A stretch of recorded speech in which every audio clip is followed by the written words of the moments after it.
Hey everyone, hope you're all doing well. We're now in our fifth out of six module, and in this lecture, we'll be covering social and cultural constraints in motor development. We are going to talk about the sociocultural constraints, the socialization process, and go over the types of constraints that are normally seen. And these are gender typing, significant others, social situation, and race, ethnicity, and socioeconomic status. We're going to talk about how all of these play a role in motor development. Sociocultural constraints are a type of environmental constraint that includes the group attitudes that affect the motor behavior of the individual. These can be seen as the social values, morals, and ideals. They are culturally specific concepts about movement behaviors and can create an atmosphere encouraging socially acceptable and discouraging socially unacceptable movement activities. For example, in some countries in South America, the generally thought of as athletic build is not considered attractive for women. As a result, girls are discouraged from playing sports that will give them a more athletic looking build and are encouraged to play sports such as dance or cheerleading, which most of the women in these sports do not have the broad shoulders, big arms kind of frame. However, in countries like the United States, where this is less of a issue per se, women are encouraged to play all sports. The socialization process is how people and situation influence individuals in their choice of activities throughout their lives. There are three major elements that influence the socialization of an individual. These are significant others, social situations, and personal attributes.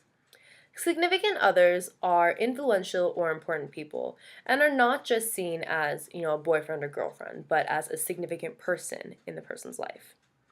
Social situations are any place that social interaction takes place, but for children, we mostly think of it as schools, homes, and playgrounds. Personal attributes also play a role in the socialization process, and these can be seen as the individual constraints that the person has. So this slide does a really nice job of showing us how the socializing agents, social situations, and personal attributes all play a role in influencing the social the social role of the individual. An example of a social-cultural constraint that we can think of is gender typing. While sex refers to the male or female biological characteristics, gender refers to the socially determined masculine or feminine characteristics. Sex is an organismic constraint, while gender is a sociocultural constraint. As mentioned earlier in this lecture, societal attitudes about gender-appropriate activities can restrict physical activity options for boys and girls. Gender typing is the term used to describe the gender-based social constraints that individuals face when making decisions about their behaviors, ranging from what toys they choose to what sports they play in. In terms of sports, boys are generally encouraged to play masculine sports such as football or wrestling, while girls are encouraged to participate in more feminine sports such as gymnastics, figure skating, or ballet. Significant others also play a very critical role in the socialization of the child, especially in the early years in childhood. Some of the people that are considered socializing agents or significant others are parents, siblings, peers, teachers, and coaches. Parents are very important in the early years, and the gender of both the child and the parent in the relationship matter. Same-sex parent may have a more influential role, meaning that girls are more influenced by their mothers and boys by their fathers. And studies have found that fathers tend to reinforce more gender typing in boys. For example, I have had a friend whose older brother really liked to paint his nails, and the mom was like, "Yeah, let him do what he wants. He likes colors." But the dad very firmly said, "No, my son will not be walking around with purple nail polish to school."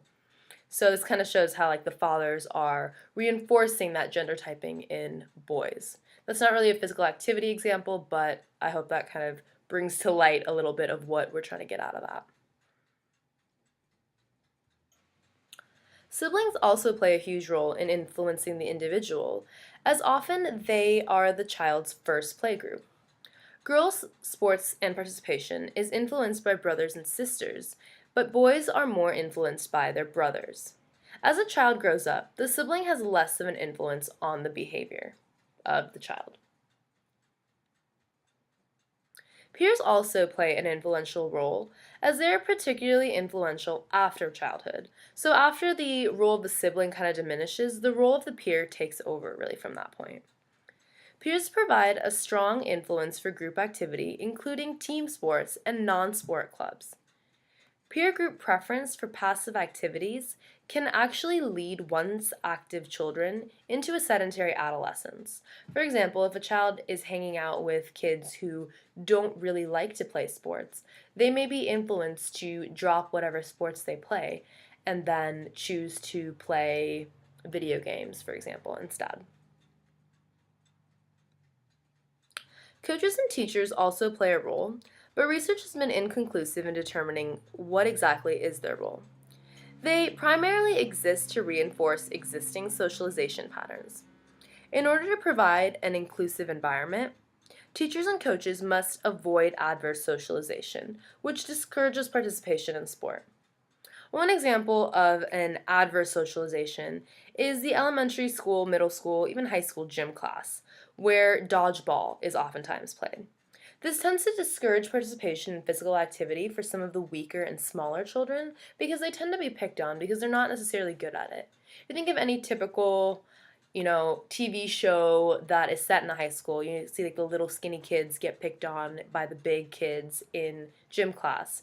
And creating an environment that really does not allow for the role of the bigger children kind of bullying the smaller children at whatever age they're at will help promote physical activity as a teacher or coach. Social situations, such as play environments and games, can act as constraints. A lack of adequate space to move around can diminish opportunities for gross motor development.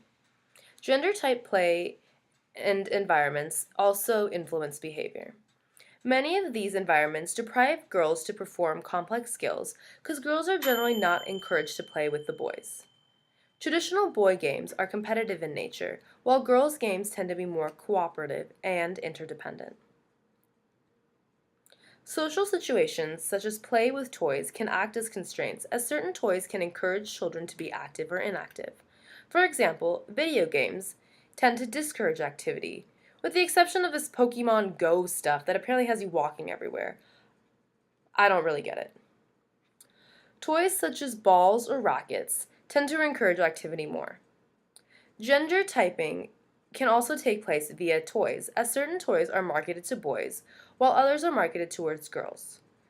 Toys such as dolls and trucks can encourage traditional gender roles, and the marketing of these toys can lead to gender typing. Parents may also negatively reinforce play with certain toys. For example, boys are many times discouraged from playing with dolls or pink things because they are deemed gender inappropriate. Race, ethnicity, and socioeconomic status also play a role. Let's first define the differences between these terms. Racial characteristics are defined as biologically based characteristics and relate to genetic similarities within a group. Ethnic characteristics are culturally based and relate to cultural similarities that connect groups. Socioeconomic characteristics can be interrelated to ethnic characteristics.